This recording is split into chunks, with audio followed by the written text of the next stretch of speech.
La basse époque, marquée par l'Égypte, le territoire égyptien qui va passer sous la domination de l'Empire perse, et ensuite les événements de 332 qui vont permettre aux Grecs d'Alexandre le Grand de récupérer ce territoire égyptien, ces événements vont marquer le début d'une nouvelle période sur notre ligne du temps relatant l'histoire de l'Antiquité égyptienne. Et donc nous allons rentrer dans une nouvelle époque, l'époque ptolémaïque. Alors cette époque ptolémaïque, elle va être marquée par de nombreux personnages. Nous allons ici en cibler 3. Alors nous avons bien entendu Alexandre le Grand, je vous en ai parlé dans la vidéo précédente. Ensuite, nous allons avoir le successeur d'Alexandre le Grand, Ptolémée Ier. C'est pour ça que l'on parle de l'époque ptolémaïque. C'est le premier pharaon de cette nouvelle dynastie qui marque une nouvelle époque de l'Antiquité égyptienne durant laquelle l'Égypte va être placée sous l'autorité des Grecs. Et qui est ce Ptolémée ? Bien, c'est très simple en fait, c'est l'un des généraux d'Alexandre le Grand qui va aider le conquérant durant ses voyages et les nombreuses guerres qu'il a connues. Et au terme à la fin, au décès d'Alexandre le Grand, bien, Ptolémée va recevoir une partie des territoires conquis par Alexandre le Grand, et ce territoire, ce sera l'Égypte. Donc Ptolémée va installer une nouvelle dynastie en Égypte, et le dernier représentant de cette dynastie, ce ne sera autre que Cléopâtre, la célèbre Cléopâtre que tout le monde connaît, qui, pour les égyptologues, pour les historiens, est en fait Cléopâtre VII.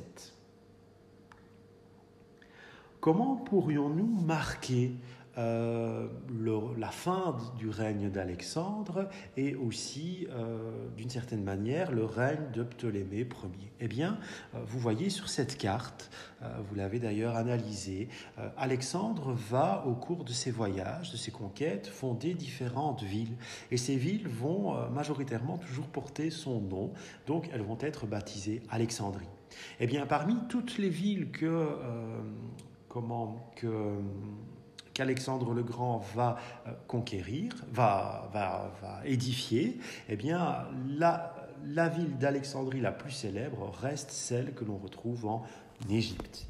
Cette ville d'Alexandrie, qui va donc être fondée par Alexandre le Grand et qui va être embellie sous le règne notamment de Ptolémée Ier, nous pouvons la définir comme une ville grecque se situant juste aux limites des frontières égyptiennes. Ce n'est pas une ville égyptienne dans l'Égypte, non, c'est une ville grecque juste à côté, voisine directe de l'Égypte. Alors, c'est une volonté des Grecs de l'époque et d'Alexandre le Grand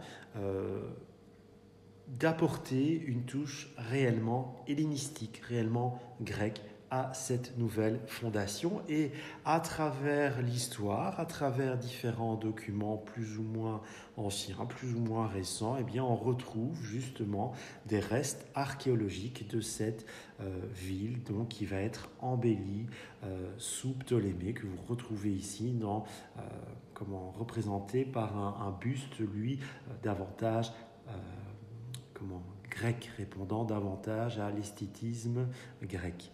Et encore aujourd'hui, on retrouve des sites qui ont été édifiés par les Grecs à Alexandrie, et des sites qui ont aussi été par après édifiés par les Romains qui ont ensuite occupé le site. Alors, culturellement, inévitablement, lorsque l'on pense à Alexandrie, la grande Alexandrie d'Égypte, on pense à deux grands centres, deux grands bâtiments, deux grands édifices. Le premier édifice, c'est bien entendu le phare d'Alexandrie. Le deuxième grand centre, le grand édifice, c'est la célèbre bibliothèque d'Alexandrie, qui pour beaucoup d'auteurs de l'Antiquité était la bibliothèque qui conservait un nombre incalculable de volumens, donc de manuscrits sur parchemin, des rouleaux, qui détenaient en fait quasiment peut-être tous les savoirs de l'Antiquité. Donc une ville, Alexandrie, qui est encore célèbre aujourd'hui dans les livres d'histoire parce qu'elle a connu un destin tout à fait exceptionnel, notamment avec ce phare d'Alexandrie, considéré parmi les 7 merveilles au monde, et par cette bibliothèque qui a longtemps fasciné les auteurs de toute notre histoire. Cette fusion ou cette non-volonté de fusionner avec la culture égyptienne se retrouve aussi dans la statuaire. Lorsque les Grecs arrivent, donc ne vous occupez pas de cette sculpture en bronze qui se situe à gauche de cette diapositive, nous en parlerons par la suite, mais intéressons-nous tout d'abord à ce buste. C'est une statue certainement d'influence grecque qui a été sculptée à Alexandrie par des artisans locaux égyptiens. Et l'on voit en fait une certaine fusion entre le dieu grec de la vigne, Dionysos, et des cultures. Aussi une représentation très forte qui rappelle des représentations du dieu des dieux, Zeus.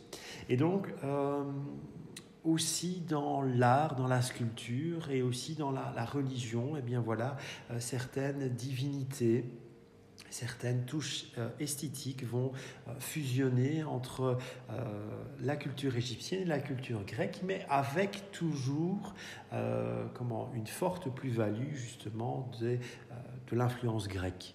Et j'ouvre une parenthèse, la sculpture en bronze que vous voyez ici, elle représente une divinité égyptienne, Horus, mais qui est attachée à un corps de centurion romain.